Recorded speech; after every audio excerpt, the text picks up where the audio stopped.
अमित शाह जेब काट लेंगे, शिवसेना के 35 एमएलए टूटने वाले हैं। संजय राउत ने एक बड़ा बम फोड़ दिया है। आपको बता दें कि महाराष्ट्र में स्थानीय निकाय चुनाव के पहले चरण की वोटिंग से पहले ही उद्धव ठाकरे की शिवसेना यूबीटी नेता संजय राउत ने फिर एक और बड़ा धमाका कर दिया है।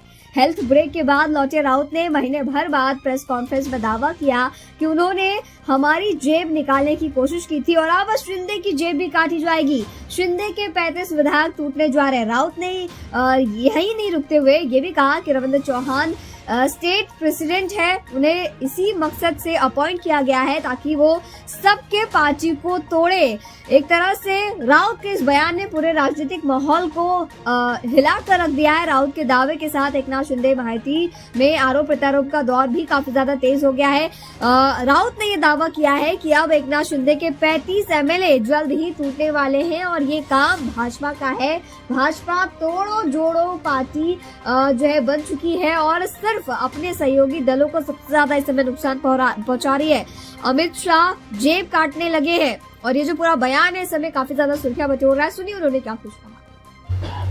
आणि शिंदे सेनेचा कोथळा हे अमित शहाच काढणार आहे, हे माझं वाक्य तुम्ही लिहून ठेवा। शिंदे सेनेचा कोथळा हे दिल्लीचे शहा काढणार आहेत। त्यांची जी काय परंपरा आहे कामाची, त्याने आमचा कोथळा काढण्याचा प्रयत्न केला पण आम्ही त्यातून बाहेर पडलो। पण त्यांच्या स्वभावानुसार आणि त्यांच्या कार्यपद्धतीनुसार शिंदे सेनेचा कोथळा हा दिल्लीतूनच काढण्याचा आहे।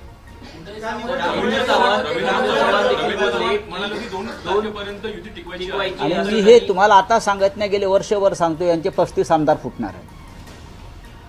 ज्या पद्धतीनं त्यांनी शिवसेनेच्या बाबतीमध्ये गुप्त ऑपरेशन तेव्हा केलं आणि आमचे आमदार, तीच पद्धत त्याच पद्धतीनं आता शिंद्यांचे आमदार फोडण्याचं काम अगदी व्यवस्थित सुरू आहे।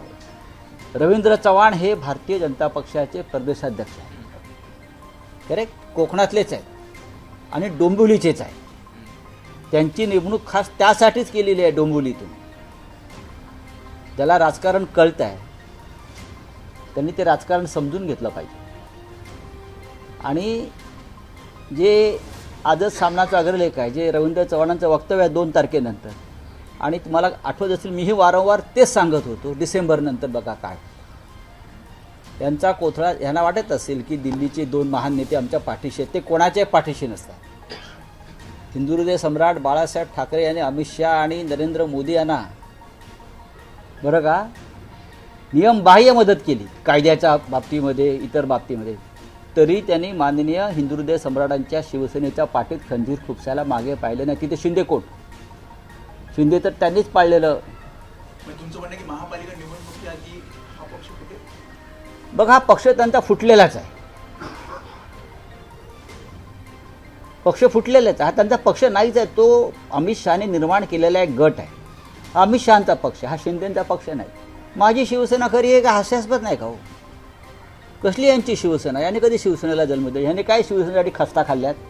हे कधी तुरुंगात गेले सेनेसाठी? बाळासाहेबराव याने कोणती आंदोलनं केली?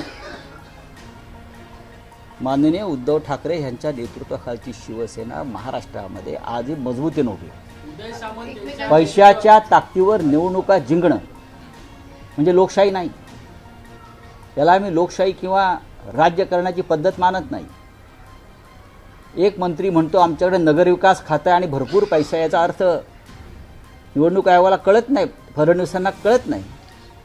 आपण भ्रष्टाचाराचा 0 टॉलरन्सचा जेव्हा भूमिका घेता तेव्हा तुमच्या खात्यातला एक मंत्री नगरविकास खातं आमच्याकडे आहे त्यावेळेला आम्हाला पैशाची चिंता नाही असं जेव्हा सांगतो तेव्हा ताबडतोब त्या मंत्र्याला बरखास्त केलं पाहिजे आणि नगरविकास खातं ज्याच्याकडे आहे त्याच्याकडून ते काढून घेतलं पाहिजे, तर तुम्ही राज्याचं नेतृत्व करता असं आम्ही मानतो।